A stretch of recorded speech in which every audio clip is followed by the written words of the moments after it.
say, we've been talking about Proverbs chapter 7. We're going to back up to Psalm chapter 6, a psalm written by David, a psalm written by a man who at various times in his life fell into the place where he looked upon a woman and took her and caused great grief.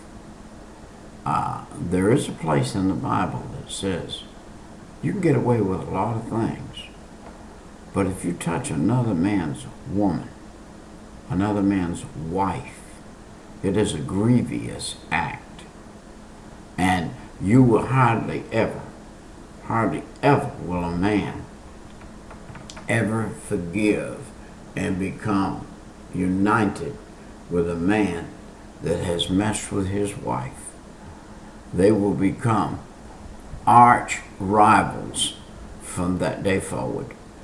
And in spite of the fact, you may become spiritual enough, and that man may become spiritual enough to be able to commune with each other, but to really have that bond, unbreakable bond, that won't be there.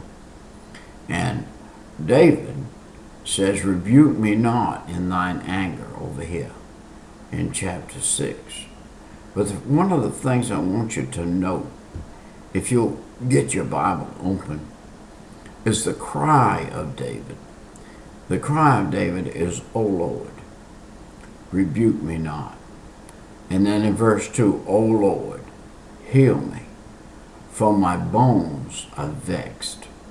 Hey, David had gone with more women than he was allowed to by God. David had a heart after God. He had a righteous heart, but a disobedient body.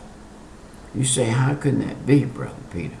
We can see it proved over and over in the Bible of how David lived with his body and how he served God with his heart.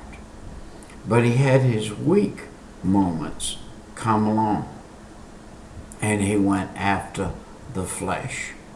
And a man that has many wives cannot say that he's serving God with his flesh. Now, David served God to a point with his flesh, but he served God with his heart continually and allowed things to come into his life that shouldn't have, and caused him to be vexed in his last days by a disease caused by laying more with more than one woman. All right. He says again, have mercy on me, O Lord, the second time. The third time he says, O Lord, heal me, verse 2. And the third time he said, O Lord, how long? Now he's vexed, he's sick, and he's got problems. He's saying, how long, Lord, will I be vexed with this thing? Oh, and he was also vexed by enemies. What do you think made those enemies? I know he's asking God to deliver him from those enemies, but you know, he could have made those enemies himself with his actions.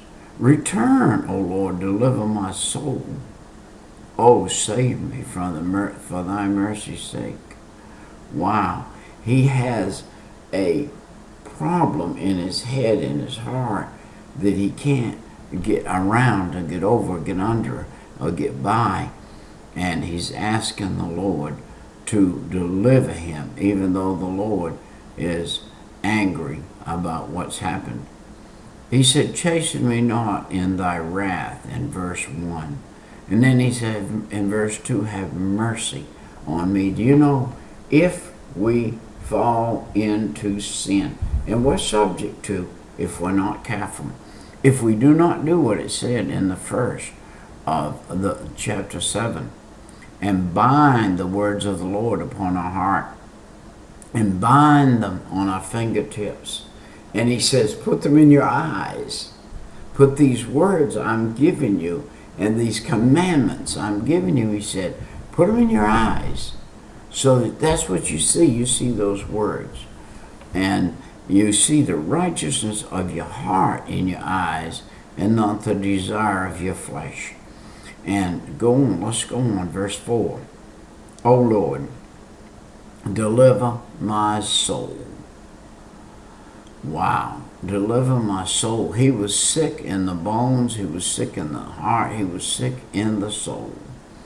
And he said, for death there is no remembrance of thee in the grave. Who shall give thee thanks?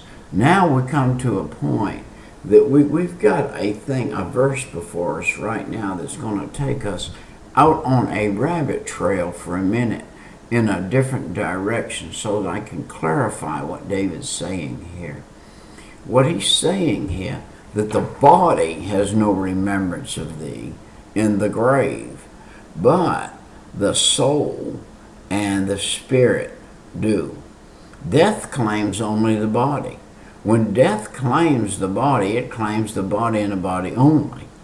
There is no death to the soul or the spirit. They're going to live on forever. Now they're going to live on in one or two places. They're going to live on in heaven, which was with David's case, they did.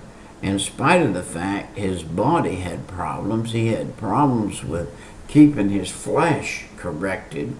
He was right with God in his heart. And you say, Brother Peter, I see people that act like, boy, they're a heathen. And they talk like they're gods. You know something? There are a few people out there who are not genuine hypocrites. They are God's people. And they get enticed by the world and are weak in the flesh. Do not be weak in the flesh. Excuse me. All right. Listen to what he says here. I want to define something here. That the soul and the body is only claimed. James 2:26 is not the soul but the body. And then the soul and the spirit, which are immortal. Note 1 Peter 3 and 4. It is true that the dead bodies of the dust do not remember God, but the soul and the spirit are not dust. They continue in consciousness after death to the body. Now, the soul and the spirit continue on. It's like shining a light. You take a flashlight, you shine it out there and you turn it off. When you turn it off, it's dead from light. But the light continues on. The light continues on, never to stop. That's the way with the soul and the spirit of man. When God made man, he made him without a soul, without a spirit. He made him a body. He made that body, laid it down by the river Euphrates out of the dust of the earth. Then what did he say God had to do? God bent down from heaven and breathed the breath of life into that man, put a spirit in him, and then that man became a living soul. The spirit and the soul gave life to that flesh that had the blood in it and everything, and it was laying there. But the spirit and the soul is what gave it life. And the minute that the body lays down that flesh, that spirit and that soul is, boom, is with God, in the presence of God. Now one day he's going to call that body again out of the grave. He's going to change it in the twinkling of an eye, the Bible said. What is he going to do? He's going to make that same body a brand new body. You remember Elijah in the bones. He looked into a pit and he saw those bones down there. And God gave him the ability to see into the future of God. And he said to them bones, and he saw the flesh come back on them bones, and he saw the knee joint and the arm joint and all the stuff come together, and he saw the bones come alive. and be people. And when Jesus came back